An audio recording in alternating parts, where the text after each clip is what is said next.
Today's an exciting day on Papé Machinery Toolkit. We've got a brand new model to show you, these 2023 1025Rs. So let's get into it. Hi, my name is Jason Hughes. After serving in the Army for 20 years, I was searching for a way to serve my community. That's when I found Papé. I'm also a large property owner and own and use most of the equipment you see in these videos myself.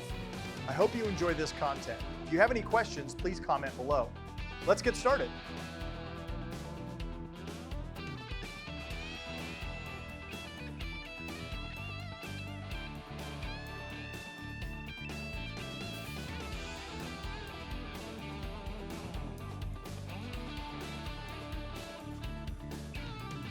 Both of these tractors came in yesterday. They were ordered for customer specific. So these guys were on the front end of ordering these tractors. So very excited to get these delivered, but we obviously thought we might capture some video before they went out the door so that the public could see how much of a great change these things are.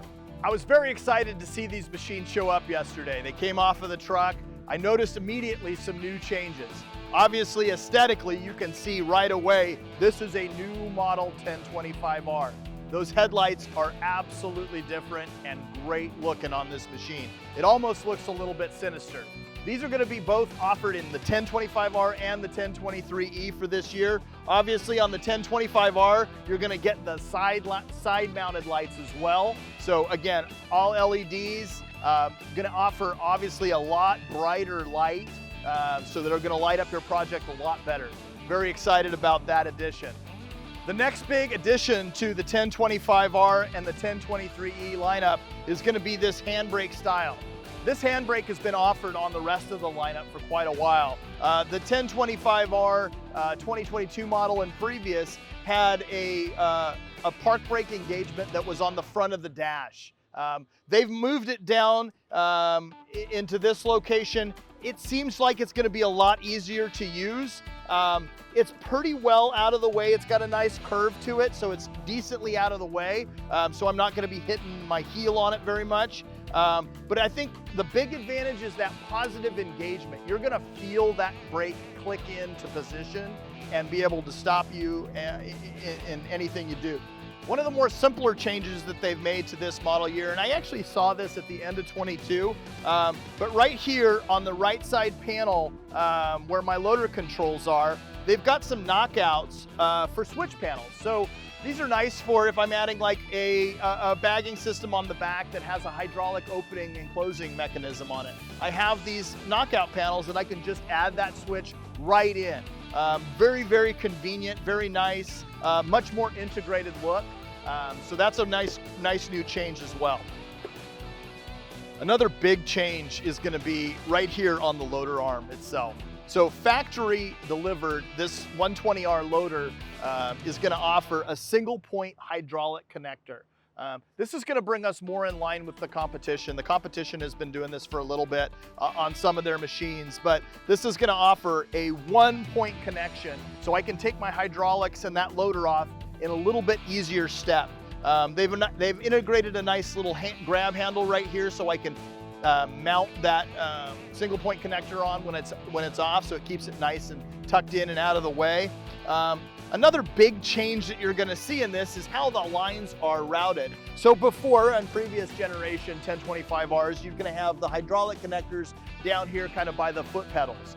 And so I can quick disconnect those, easy in and easy out.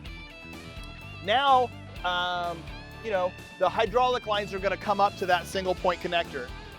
Kind of a disadvantage and an advantage. Obviously that single point is going to be great for taking off that loader. It can obviously be ordered without this connector. So for example, if I wanted to put a front mount snow blower on the front of this, or an angle blade that I have to use a front hitch with, those kind of things, obviously we're going to need to connect into hydraulic ports, and it makes it a little difficult with this single point connector. So that would be maybe one of the little disadvantages to it. For most of my customer base, this is going to be a marked improvement over the last generation 1025Rs. I noticed something a little bit different than I wasn't expecting, and maybe I can get your help in the comments below. So this came with, looks to be with a cast steel bucket on the back. That is different than previous generations on the 260B backhoes. So if you've got some information about that, we'd love to hear it.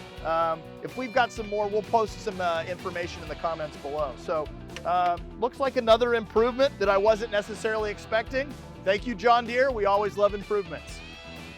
We also know of about a new change coming down the pipeline. It's going to be the 120E loader, which is going to replace the D120 loader that we had in previous generations. The one nice thing is again, with that fixed loader, you're going to have a quick detach 49-inch material bucket, which is a nice improvement over last year's, where that front bucket was actually a fixed bucket that was bolted on. This bucket will actually be quick removable, a little bit narrower than this one, but a little bit more affordable as well. Let's talk about what stayed the same over the model year. So you're obviously still going to have the same nomenclature on the side of the loader. So this is that 120R loader. That's the same as previous years. Obviously, I talked about the single point connector is going to come factory optioned on there.